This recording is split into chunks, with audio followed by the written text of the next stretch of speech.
This video is a companion video to one that I posted over on my personal channel, John Meyer Music. Earlier this year, I went to Minnesota to meet up with my friend Chris Bartels, who is also Elskavon, to make the Elskavon toolkit. And one day we drove up to Duluth to capture some video, but Chris also sampled a bridge and some rocks and waves using only an iPhone and wrote a really cool song with it. And I like that song so much, I asked him to break it down in this video. The sounds he used are somewhat connected to the Elskavon toolkit, but more than anything, it's just a really cool song, and I think you can learn a lot by seeing how he approached making it. All right, I've got the session pulled up for Aerial Hour, aka Duluth Bridge Voice Memo song. Let's start there. I'm gonna pull up the voice memos I recorded that day just to give you an idea of what we just recorded with the phone on a whim. Bridge cars, that became the main synth part or keys part that I'll show you in a second. Just waves up the beach here.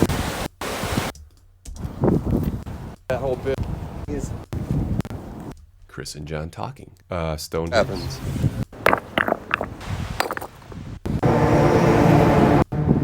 More bridge cars. All right, so basically those were the 5 voice memos. First thing, one of the voice memos recording the cars just going over the bridge, I came up with this.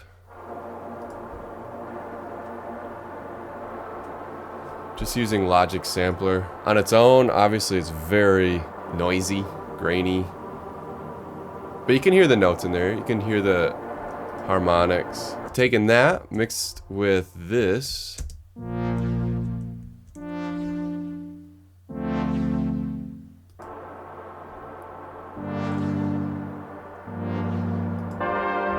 then this.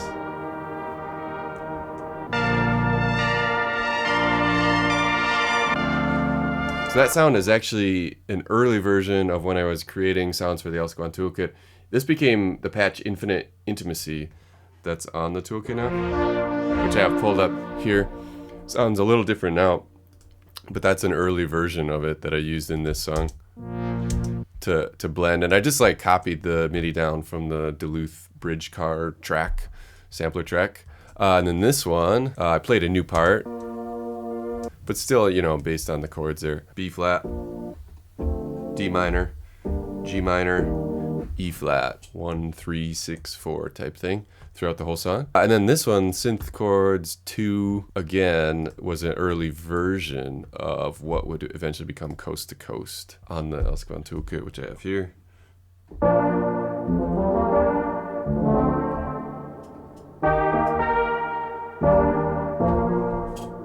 Yeah, so those 3 tracks kind of make up the foundation of the song. From there I use other parts of the other voice memos, like the stone hits, just throwing rocks up and capturing that. And that became kind of the main drum beat.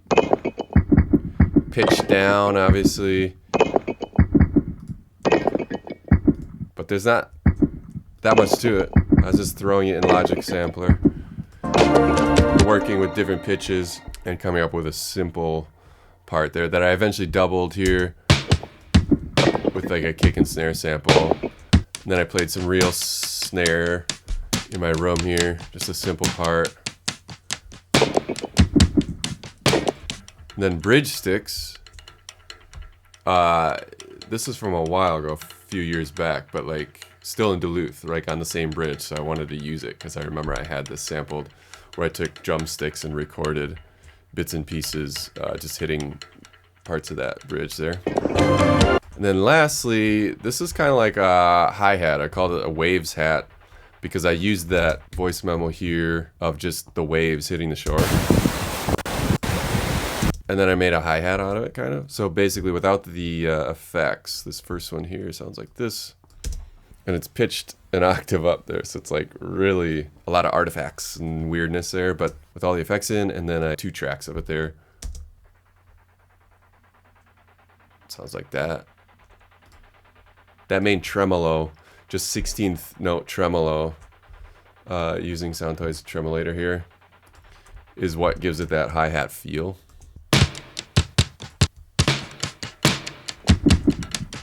So that's all the drums. And then this is like a riser going into the main part.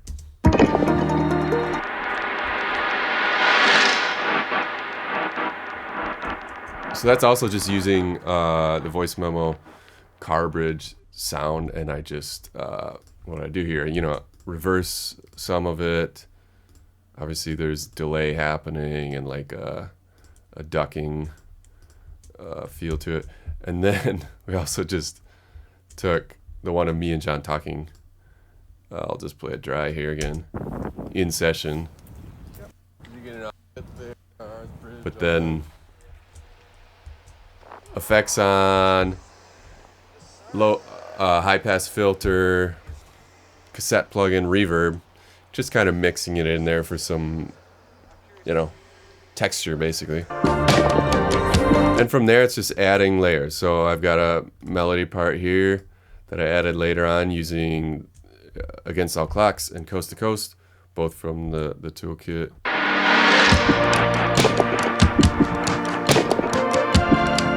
It's a simple melodic part, layering those two sounds.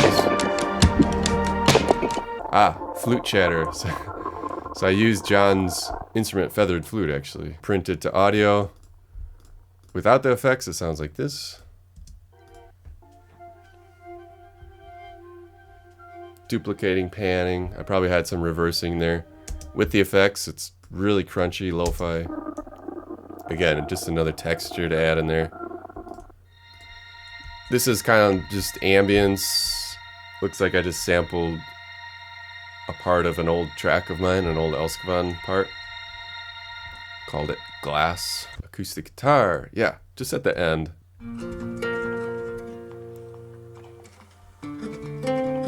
Nothing fancy, just finger picking chords here at the end.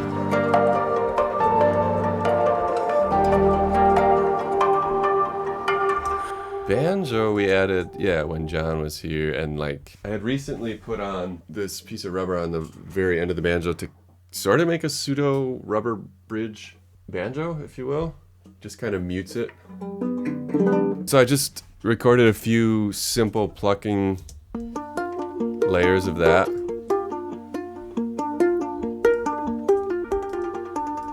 And then 2 layers with like a slap delay almost. That's the first batch right there. And then here's the second. Higher part, more effects. Here's the bus, just dry, no effects. Very simple, repetitive part. Effects back on. All the banjos together.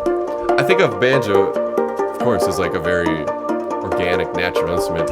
But then like mixing it with a song like this and then working with effects and duplicates and stuff like that, it gives it that organic feel, but in a kind of a unique way, I feel like.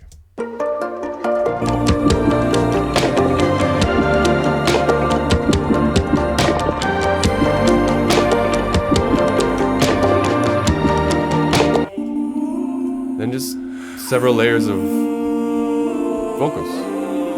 Simple oohs and ahs, some harmonies, various effects, but nothing crazy.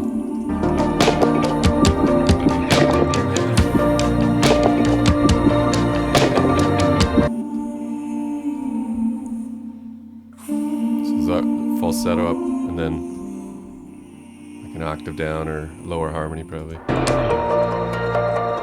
Piano is just doing a simple melodic part, and then at the end it kind of like plays out for the outro.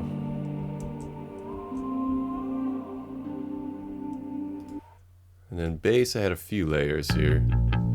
Just a bass guitar. But I remember I played the bass guitar after I came up with just a simple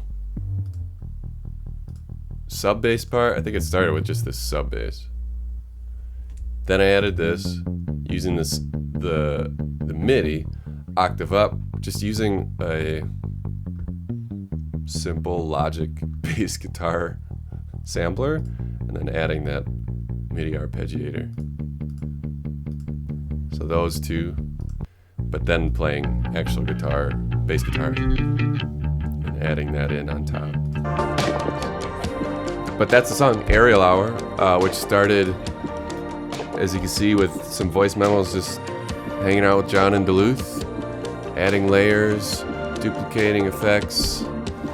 But yeah, a lot of the sampling is just, I just throw it in a sampler and find the pitch and experiment, go from there.